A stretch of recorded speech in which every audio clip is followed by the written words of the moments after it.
Hi everyone, and welcome back to Tyria. We've talked a lot about cultures that build and craft so far, but today I'd like to talk about the technology of Tyria and the engineers who build and maintain it. On this channel, we talk about the factions that build, craft, and engineer the worlds that we explore in our games, movies, and stories. Guild Wars 2 is set about 250 years after the events of Guild Wars 1, so technology's obviously changed quite a bit. With the proliferation of Asura and now jadetech, that advancement has exploded in recent years. This has left a niche for Tyrians who want to study and use that technology in their lives. As a warning, this video will contain spoilers for the stories of Guild Wars 1 and Guild Wars 2. So, let's get into it. Time in Guild Wars and Guild Wars 2 are reckoned according to calendars established by various nations, and it all gets pretty complex. But the most commonly used set of dates on Central Tyria is based on the time of the Exodus of the Gods. It's abbreviated AE. Things existed on Tyria as they had for centuries, with small changes over time as eventually a new idea would make its way from one place to another. Through the study of magic and science and the resulting discoveries in technology, things have begun to change quickly. So what is the technology of Tyria? What level of development is it at in terms of technology and science, and where do we go from there? We can't exactly compare Tyria to our own world. Things are very different, so there's no direct analogy from one stage of development to another. But I can describe what it's like to you. How magic and tech have influenced one another, and how Tyria's innovative researchers and builders have advanced the cause of information and infrastructure. Before I talk about where we are, I'm going to talk for a bit about where we were. Before the present time, around the period of 1325 AE and preceding years, the world was a very different place. Life was lived in a fairly simple way, and for most of Central Tyria, technology was not very complex. We would perhaps equate this period's development with our own Middle Ages, between about 500 and 1500 CE. This is a vast span of time, and many developments were made in the humanities, art, architecture, philosophy, but it is, technologically speaking, distinct from the preceding periods where more advanced scientific discoveries were more widely proliferated. So it was on Tyria. Things had gone according to traditional ways of life for generations, with little changes in individual regions. This is, of course, vastly different from our own plane because of the way gods and magic affected the material world. The gods of Tyria were different, and the very world was made from magic, and magic changed the way people interacted with the elements. Magic could take the place of technology, or do things that would prevent the need for its advancement. This meant that things advanced differently. See my video on magic and crafting, link in the description. So, what was it like 250 years ago on Tyria? Kingdoms were ruled by monarchs, who rose and fell and warred among one another. These places were different from the interdependent nations that exist today, though the rudiments of political and social change were evident then as well. This is partly because information was not as easy to transmit or widely disseminate, meaning that new discoveries often occurred in isolation. It took time for these things to make their way from place to place. Soldiers depended on steel, and mages of all kinds shaped magic to do their bidding on the battlefield. Artisans worked forges and kept the secrets of their trades close, meaning that new techniques were passed down only to those close to them, or followed them into the mists when they died. Experiments with chemical and physical sciences were occurring, but these discoveries often didn't make it out to the wider world until much later, meaning that they couldn't build upon one another, as we've seen since. In short, things often stayed as they had remained for a long time in one place or another until certain events caused a shift. Until the dragon Primordus awoke. Then, for 250 years, cultures moved about, mixed, technology began to spread. The Asura were pushed to the surface and brought with them their own technology, which changed Tyria forever. Technology began to advance much faster, though. Magic made things different. As the various races and factions were forced to band together, knowledge began to spread from one corner of Tyria to the other. The Asura were forced from their home and their technology, the gates and waypoint network, as well as generations of research on magic and how it could be harnessed, allowed quicker, safer travel. This meant that information could be more easily shared. Suddenly, leaps in technology began as one discovery came on the back of another.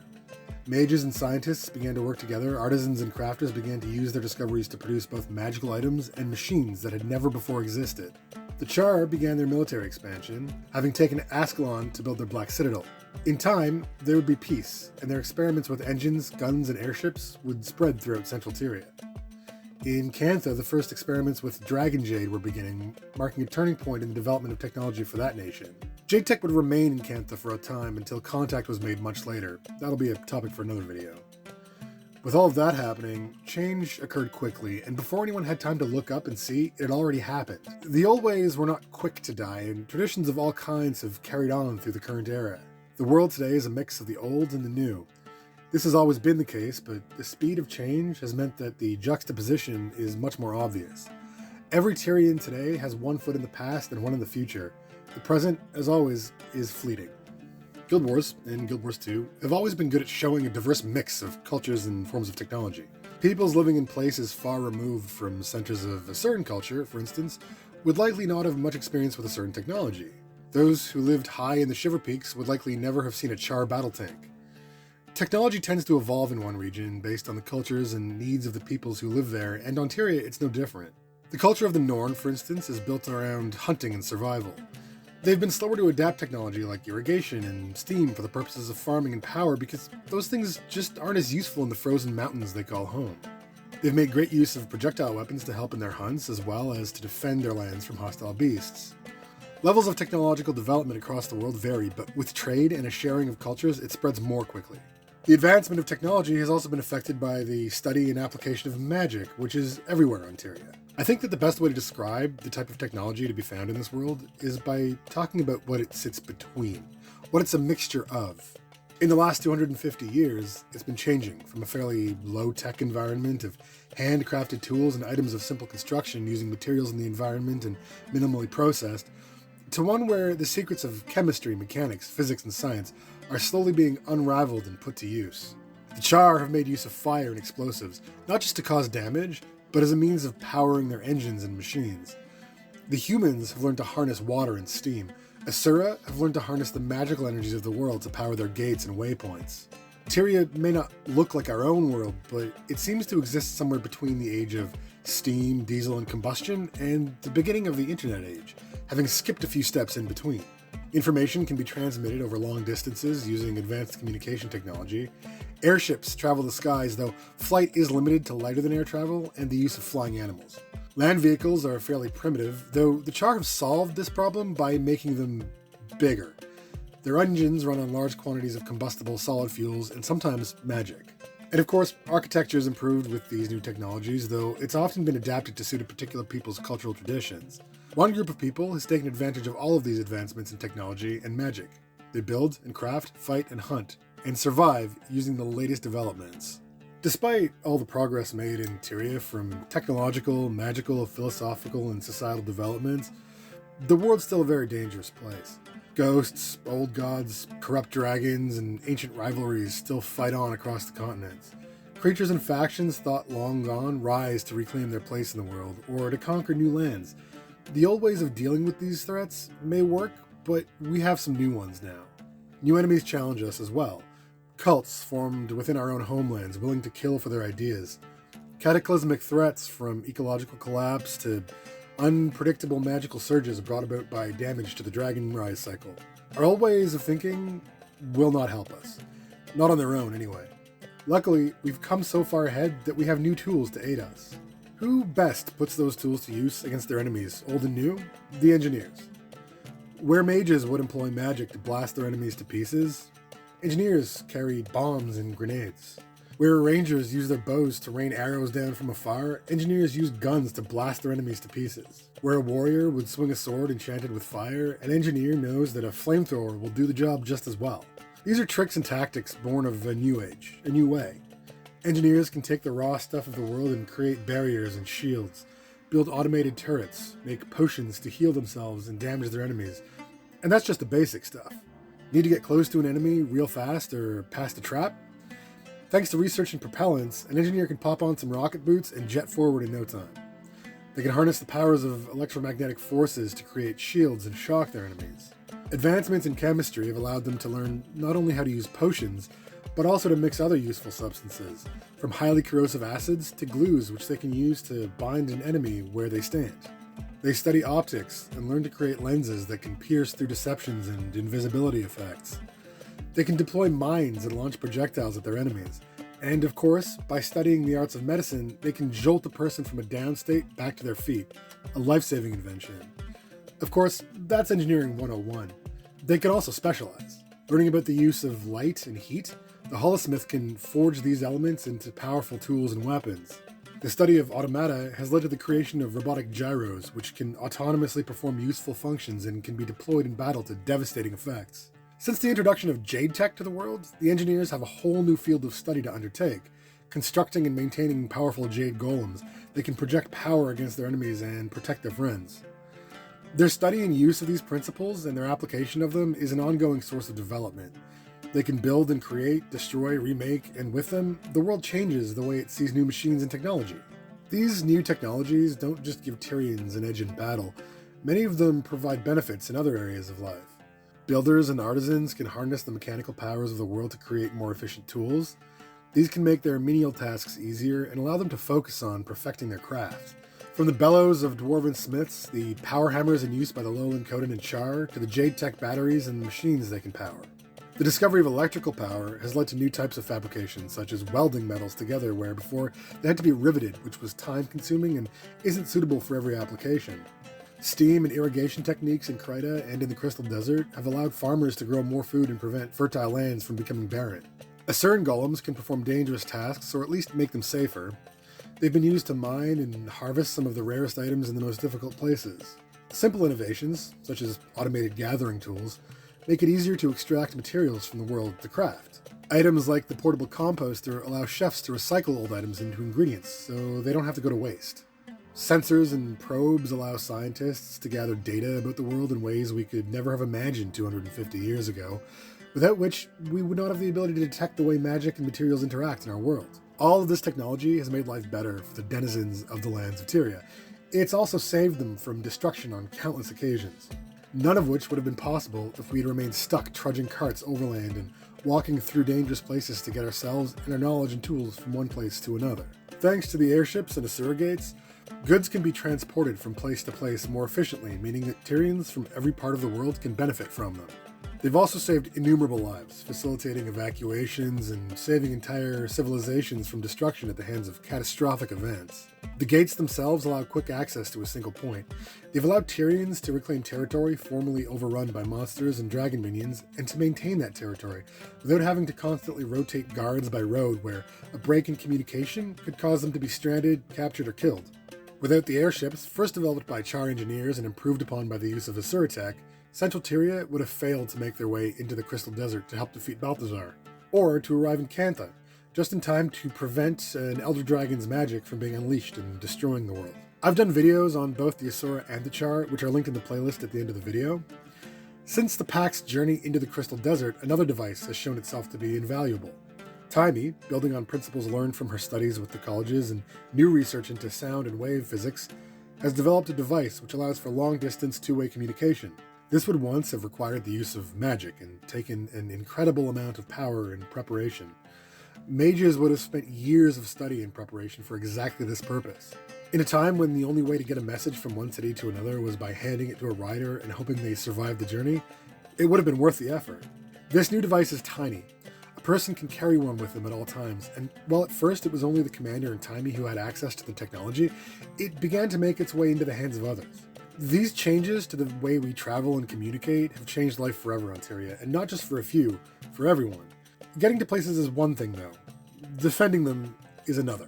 The engineers have, as previously discussed, found ways to turn all kinds of technology into weapons or otherwise use it for offensive or defensive purposes.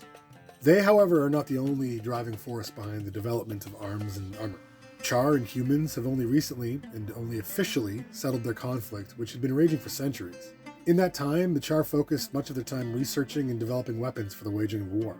I spoke earlier about their airships and vehicle designs, and while those give them a considerable advantage over less mobile enemies, their guns can turn defeat into victory very quickly.